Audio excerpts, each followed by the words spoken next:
Welcome, friend. Follow me. We're going somewhere dark, somewhere dangerous. There's no telling what horrors we might find. Are you afraid? Good. Now you are ready to enter the Warning Woods.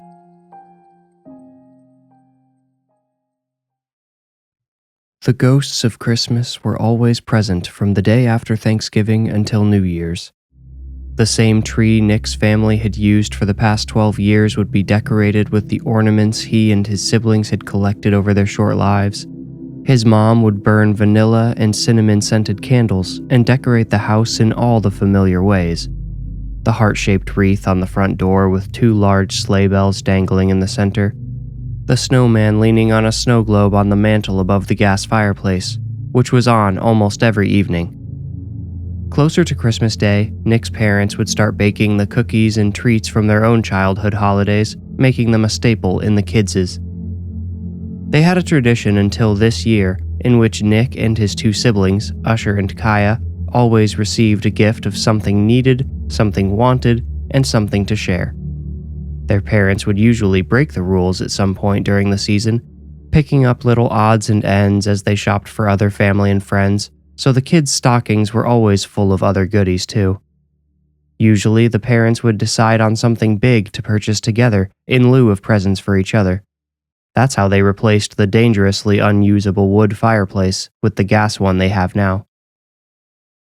This Christmas, all the ghosts were there as usual. After months of tackling his senior year of high school and preparing for adulthood, 18-year-old Nick was grateful for the warm familiarity of holiday tradition, something he could depend on no matter what mayhem was happening in the rest of his life. Everything was wonderfully normal right up until Nick walked downstairs on Christmas morning. The Christmas tree greeted him, bright and cheery. His family always left the twinkling lights on Christmas Eve to give the morning that magical feeling. There were presents under the tree, wrapped in red foil and tied with narrow white ribbons. They looked picture-perfect and paired appropriately with the invisible cinnamon peppermint cloud filling the house. But there weren't enough. The 3 kids traditionally got 3 presents each. That should have meant 9 presents under the tree, but there were only 5. Nick tried not to let this upset him. Getting presents was a tiny fraction of what he considered to be the magic of Christmas, but change could have that effect on him, especially unexpected change. He didn't like it, and he wished he could change that, but it was just how his brain worked. As a kid, people thought he was a spoiled brat. It took his parents a long time to realize he could handle changes perfectly fine if they gave him a heads up. So why no heads up about this long-established tradition changing?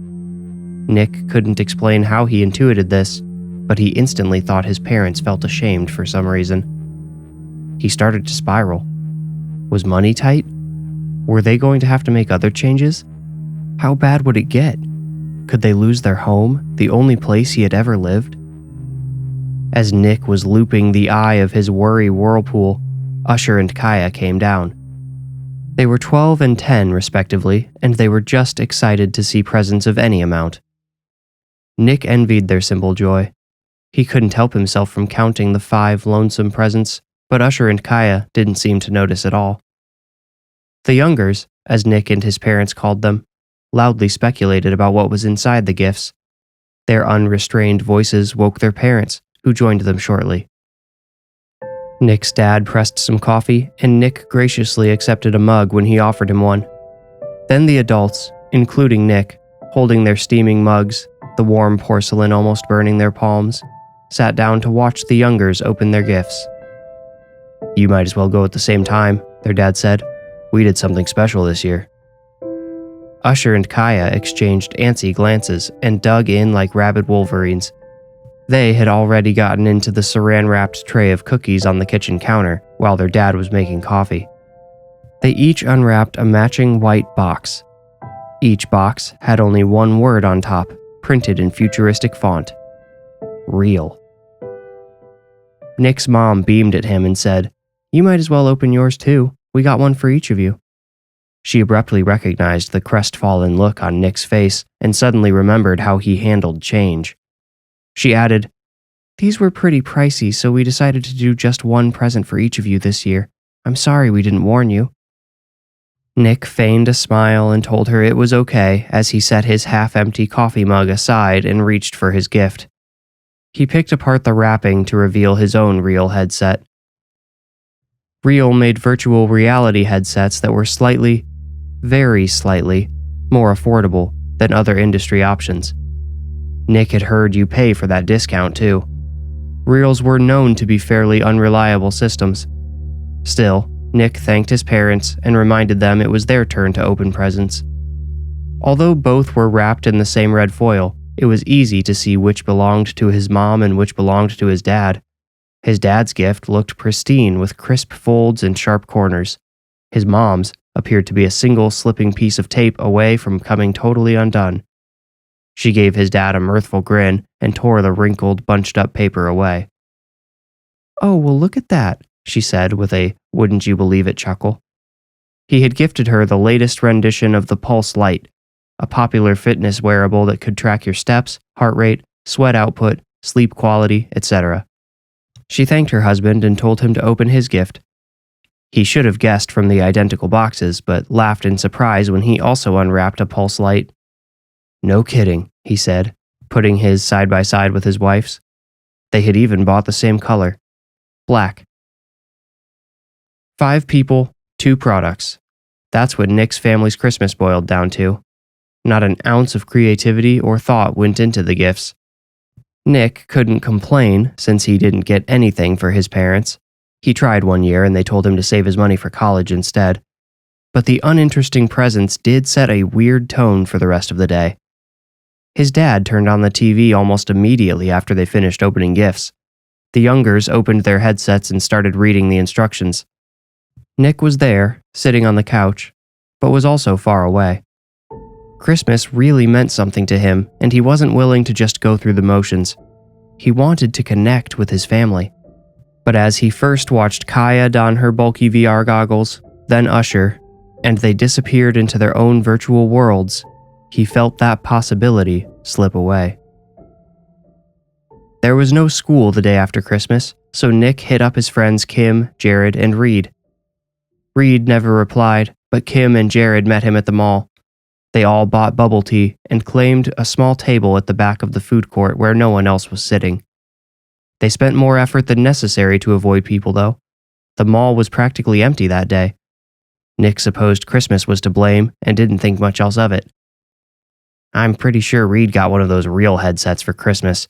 That's probably why she didn't answer," Jared reported.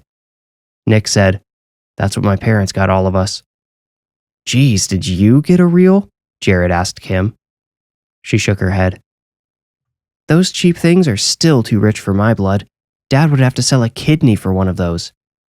"Want mine?" Nick asked. "Why, does the virtual world not live up to this beautiful reality?"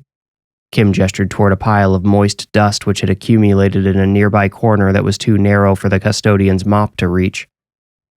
Nick said, "I just watched my siblings automatically turn into little zombies and decided not to even open the box." "Yeah, VR is kinda creepy," Jared agreed. "I don't like the idea of taking the whole world and shoving it right here." He brought his hands up to his face, miming where the goggles would be. Nick noticed a now familiar device strapped to his wrist. "Hey, is that a Pulse Light?" he asked, already knowing the answer. Examining his own wrist, Jared said, "Yeah, I got it for Christmas. Am I a biohacker yet?" "No, but you're on your way. What do you need one of those for?" Kim asked. "I don't know, ask my parents. They got it for me for some reason." "Were pulses and reels all target carried this year or something?" Nick asked, feeling genuinely perturbed. "Don't freak out, man. There's always one or two things that end up being disgustingly popular. Pulse and Reel probably just hired good marketing teams this year." "I haven't seen any ads for them," Nick pointed out. Jared laughed. "How would you? You still watch movies on DVD. The last ad you saw was probably for like Fast and Furious 5. At least I don't listen to all of my music on vinyl like some millennial hipster," Nick fired back playfully but with teeth. Kim interjected. "Okay, first of all, vinyl is the best. Second, we're all a little behind the times, okay? I'd say it's fair to say we aren't perfectly in sync with the latest trends." "Fair." Jared and Nick both agreed. They spent much of the afternoon wandering from store to store, collecting wary glances from employees, managers, and mall security from time to time. Their only crime was being young. Nick noticed the security guard was wearing a pulse light that still had the thin plastic membrane protecting its screen. A couple of retail employees had them too. When the group returned to the food court hours later, Jared nudged Nick and pointed to a family eating Chick-fil-A near the front. The parents were both wearing pulse lights, but Nick knew what Jared was trying to show him was the kids. There were two, both slightly younger than Nick's siblings, both sitting like limp dummies wearing their real headsets. "Okay, that's a bit much," said Kim, also noticing the checked-out kids. "How much you want to bet those parents haven't seen their kids' eyeballs since yesterday morning?" Jared asked. Nick would have bet a whole lot, since he couldn't remember seeing Usher or Kaya's eyes since they had unwrapped their gifts. Nick left his friends at the mall to go home for dinner. He walked in on his mom standing on a chair in the living room, peering behind the TV. When Nick shut the front door, she peeked out, holding a screwdriver in one hand and a flashlight in the other. Nick asked what was going on, and she said, "Oh, your dad's been complaining about this glitch on the TV for a while, and I decided to finally do something about it while he's out getting his steps." "Getting his steps?" Nick asked, already guessing where this was going. "Yeah, now that we have these pulses, we've realized how inactive we both are. We created a challenge for each other to get 10,000 steps a day." "Why 10,000? Nick asked. "That's the first reward tier," she explained. "If you get 10,000 steps every day for 2 weeks, you get a $3 gift certificate for Starbucks." "Can you even get a black coffee for $3 at Starbucks?" Nick asked. His mom laughed. "No, but it does make the cost of a caramel ribbon crunch hurt less." Nick rolled his eyes. "So, you know how to fix TVs now?" She said, "No, but I thought I would take a peek to make sure it wasn't something obvious." Nick went over to her and gestured for the flashlight. She handed it to him, and they traded places. Nick shone the light on the back panel and confirmed everything was plugged in all the way. "What's Dad having a problem with?" he asked. "He says it doesn't matter which streaming service he uses, or even if he watches cable, there's this weird glitch where a bunch of colors flash really fast, like how it will right before it crashes and shuts itself off sometimes, only it keeps going just fine." Nick checked the fuse, which was the only thing besides the cords he knew how to check. He thought it looked okay. He turned the TV on and made sure the software had been updated while his mom gave him a lecture about the good old days when TVs worked without any fancy software. "Yeah, back when you couldn't watch anything if it was rainy outside," Nick joked. "Well, bad news. It's up to date and I don't see anything wrong with the fuse, so it's probably shot." "Well, I guess your dad will just have to put up with it. I shouldn't care, it's not like he tried to do anything about it." "Wait, Mom, it's the day after Christmas. Stores are going to be trying to clear out all the extra holiday stock. We might actually get a really good deal on a TV in store right now," said Nick. "You think so?" his mom asked earnestly. No, it was a total guess, but Nick told her he was sure with the baseless confidence of a fresh 18-year-old. His mom didn't feel comfortable making a big purchase without his dad, and she asked Nick to come along for his texpertise, a pun which made her laugh pretty hard at herself. Since no one over the age of 12 would be home, the parents forced Usher and Kaya to remove themselves from virtual reality and come along. Better than those parents at the mall just letting their kids sit around in public, Nick thought. His siblings weren't happy, but he guessed the prospect of a new TV kept them from becoming belligerent. Nick was right, thankfully. Walmart had set discounted TVs all along the center aisle with bright yellow signs begging passersby to accept the low clearance price. Nick and his dad were looking over the back of one TV box when his mom broke away with a gasp. The Youngers followed her into the women's clothing section. "Can't wait to see what that's all about," Nick's dad said under his breath. Nick ignored him, thinking they wouldn't be there if his dad had just dealt with the supposed glitch himself. It's a miracle," his mom exclaimed. She pulled something off of an end cap and hurried back over with the Youngers in tow. Nick couldn't help but notice how his siblings continued acting zombie-ish, even without their headsets. "I have been dying for one of these sets," his mom said, holding up a radioactive green running top with matching shorts.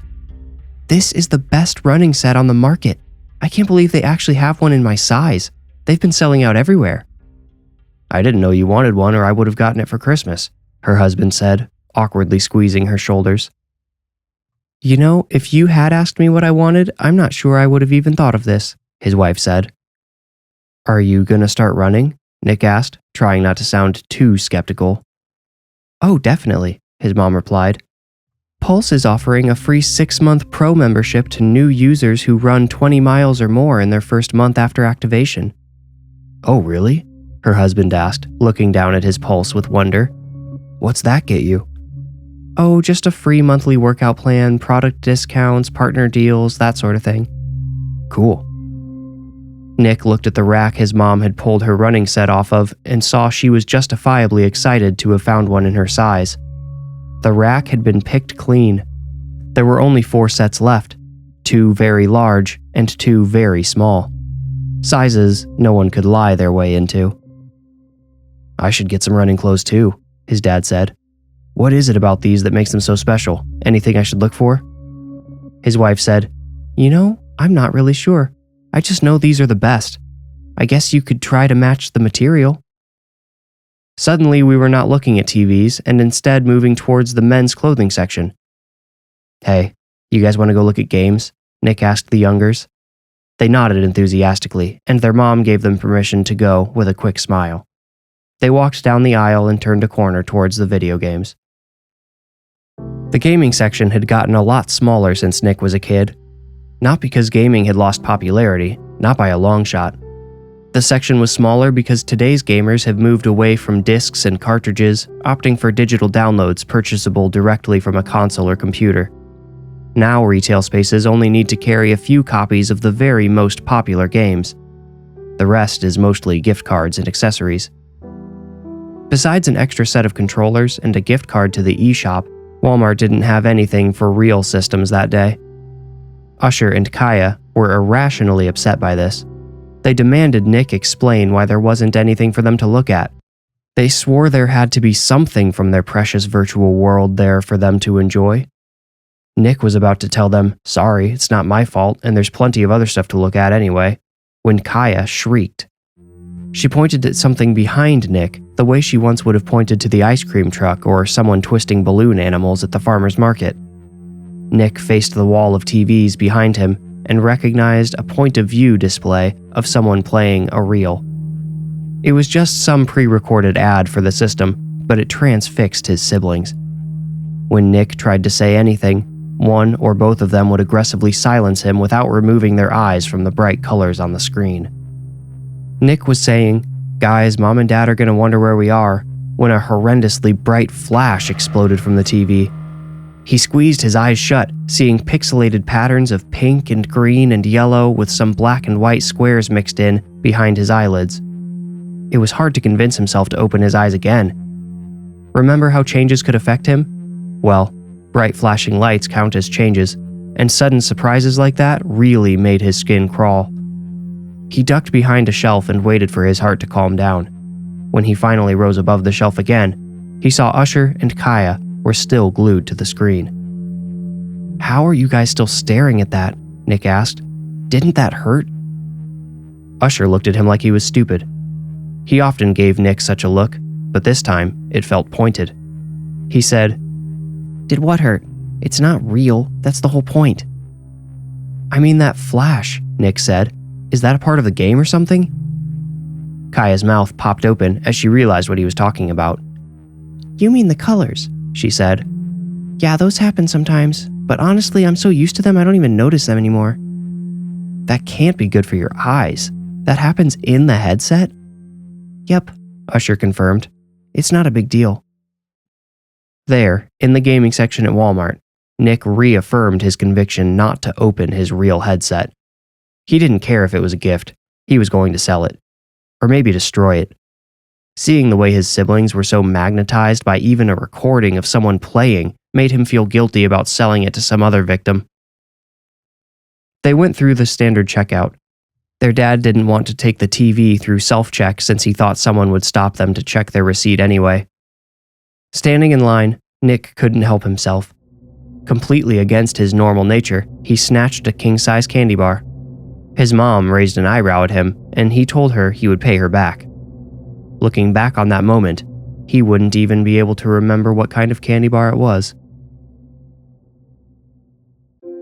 This is Miles. I hate to interrupt, but this would be a great time to hit the like button and subscribe to my channel if you haven't already. I promise you won't regret it. Now, for the rest of the story. Nick got a text from Kim a few days later that said, "I convinced Reed to see a movie. Aquaman 2, but good enough. Get to the mall ASAP." Alone in his room, Nick beamed. He hadn't seen Reed since before she got her reel for Christmas. It was finally time to get everyone back together. Nick passed his siblings in their room, both sitting on their beds with their heads tipped back, buffering their reel goggles against gravity. At least, Nick thought, they were physically together, even if their minds were in separate realities. Nick's mom was downstairs looking through the rewards shop connected to her Pulse Light. She told him she had racked up enough points for a 20% discount at Dick's Sporting Goods. He congratulated her and told her about the movie. He had to repeat the plan moments later when his dad came inside from tuning up his bike. Nick supposed his parents' obsession with their pulse scores wasn't entirely negative. He met Jared and Kaya inside the mall entrance. No one had to say it out loud. They were all scared Reed would ghost them. The movie was set to start in 5 minutes, and Kim said, "Maybe she thought we were going to a virtual theater." Neither Nick nor Jared laughed, because it didn't feel far enough from the truth to be a joke. But Reed did show up. She texted that she was parking 2 minutes before showtime. They hurried into the movie as soon as she arrived inside. Luckily, no one wanted concessions. Well, that was partially true. Jared snuck in a big package of cherry Twizzlers between his hoodie and t-shirt, which they all enjoyed as soon as Aquaman 2 began. Almost an hour in, Nick realized how normal things suddenly felt. All of his friends were there, eating smuggled candy. Besides Jared's Pulse Light, which he obviously didn't pay much attention to based on his candy consumption, there was no sign of the consumer product invasion which had taken over Nick's home and much of the community, it seemed. It was just him, his friends, and a good old-fashioned superhero movie, the way it had been all through middle and high school. Then came the flash. Just like at Walmart, it burst from the screen without warning. Nick covered his eyes with his hands, but it was too late. The pixelated neon pattern embedded itself behind his eyelids. He felt Kaya's hand on his shoulder, heard her asking what was wrong, and asked if she was joking. When he could finally open his eyes, Nick saw all of his friends' eyes shining back at him with concern. "You guys didn't notice that crazy glitch?" he asked. They all shook their heads in unison. Nick had to wonder if he was going crazy. He'd been the only one to react at Walmart, and now here he was, alone again in noticing the brutal flashing. Abruptly, he remembered why his family had gone to Walmart in the first place. They had needed a new TV. Why? Because his dad had complained about the old one being glitchy. Nick had to wonder if there was a connection. Oh, he felt the pieces coming together, but a gnawing hunger started barking at the door of his mind. He smelled another moviegoer's popcorn, and his mouth began to water. Nick hadn't bought an overpriced movie theater popcorn bucket in years, but suddenly, the buttery snack sounded sensational. Necessary, even. Reed stood, then Jared. Kim asked if they were going to get popcorn, and Jared said, "Yeah, be right back." "I'll come with," Nick whispered. "Me too," whispered Kim. Then, as if teleported, they were standing in line at the concession stand. Others from their theater were there too. "So you guys really didn't notice that crazy flash?" Nick asked now that they could speak at conversational volume. "When?" Kim asked. "During the movie when you all looked at me like I was crazy." "Oh, you mean when you covered your eyes? I thought you were trying to be funny," Jared said. "No, there was a big flash of color and light," Nick told them. "You really didn't notice?" Reed said, "Nope." Nick lost his appetite again. He still bought a popcorn because somehow it felt like it could fix everything, like just having it in his hands could make the world right. But it didn't. After his $7 were spent, he was left with an unappetizing bucket of stale popcorn that he didn't really want to eat. He used it to refill his friends' buckets as they ran low. The three of them finished all 4 buckets before the credits rolled. Nick had hoped to spend more time at the mall, but everyone else had other things to do. Or, at least, they claimed they did. Jared suspiciously glanced at the device on his wrist, and Nick wondered if he was secretly calculating how long he would have to run to burn off the bucket and a half of popcorn he had just eaten. Reed didn't give any obvious signals, but Nick just had a feeling her pressing matter at home involved a bulky headset. Kim asked Nick for a ride home. She had taken the bus to get to the mall, and the next one wouldn't come for almost 25 minutes. Nick happily agreed. Kim seemed to be the last of his friends grounded in the same reality as himself. He wondered how long that would last. The question he should have asked was whether his reality would remain grounded, or if it still was. Kim looked through the CDs Nick had in his glove box, scoffing at each one. "Do you listen to anything but alternative sellouts?" "Ouch," Nick replied, laughing at the absurd accuracy of Kim's description. He said, "Grab the USB if you don't like what I got." Kim eagerly reached for the grubby, limp cable hanging out of the car's stereo. She jammed it into her phone and started scrolling. "Oh, here's a good one." She put on a mellow synthwave song that put both of them in a bit of a trance. Nick felt his brain relax the same way it did when he fell onto the couch after a long day at school. It started to wander, to process, to sift through the day and draw little connections to this thing and that. To the flash at the theater, to the flash at Walmart, to the theater flash and his sudden craving for popcorn, then back to Walmart. Something had happened during that Walmart trip. Something different. Nick knew it wasn't something major, otherwise he would recall it easily. But he felt like there was something he knew was strange even while it was happening. The candy bar. Nick had grabbed a king-size candy bar near the register even though he didn't even care that much for candy. Just like he didn't enjoy movie theater popcorn enough to justify the price. Nick was not an impulse buyer by any stretch, and yet he had made 2 random junk food purchases in the span of days. And he made both purchases after a weird flash. "This is the best part," Kim said, turning the song up. Nick felt her eyes on him, wondering why he wasn't reacting to the music. It was because he was making more connections. The gifts, the weird Christmas gifts. Could his parents have also been manipulated somehow? Then Nick realized the glitches on the TV. The ones his dad had complained about but didn't care enough about to do anything. What if those hadn't been glitches at all? What if they were the same, seemingly random flashes Nick had seen? "Nick, hello?" Kim again. Nick turned down the stereo. "I think everyone's being controlled," he said. "I think they've figured out how to flash signals to us like a QR code or something." "Is that what you were thinking about instead of listening to the song?" Kim asked, indignant. "No, Kim, listen, I'm serious." Nick briefly explained everything, including as much detail about the flashes as possible. Kim started out looking at him like he was insane, but a dawning look of realization came over her toward the end. Her song thumped in the background. "Do you think it's possible?" she asked. "Like, could they actually manipulate us like that?" "I don't know, but don't look at your phone until we can tell someone." "Who should we go to?" Nick asked. She looked at him like he was insane again and demanded, "How would I know? These days people just expose that kind of thing on TikTok." "Yeah, that's not an option here," Nick said. He had no doubt their message would be suppressed, if not outright removed. He didn't think it was too much of a stretch to say trying to spread awareness about the potential advertising attacks could also put a target on their backs. Kim's song was starting to fade.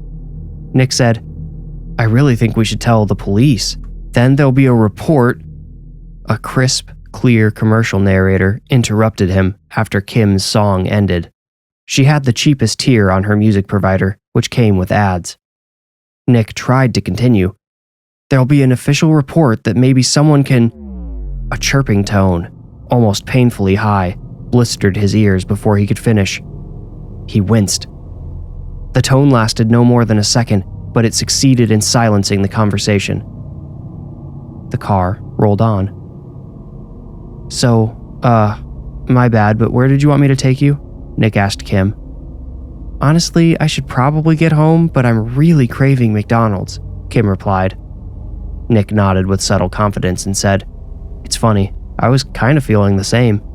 Hit the drive-thru? Yes, and step on it. I'm starving. Nick smiled and stomped the gas. As the momentum pushed their bodies back into their seats, he reached his hand forward to grab the volume knob and turn it up until he could feel the bass filling his growling stomach.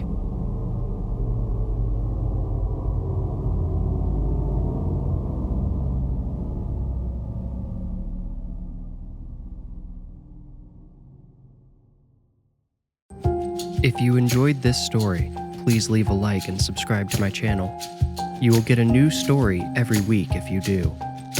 If you feel ready, meet me here next week for another journey into the Warning Woods. Thank you for listening.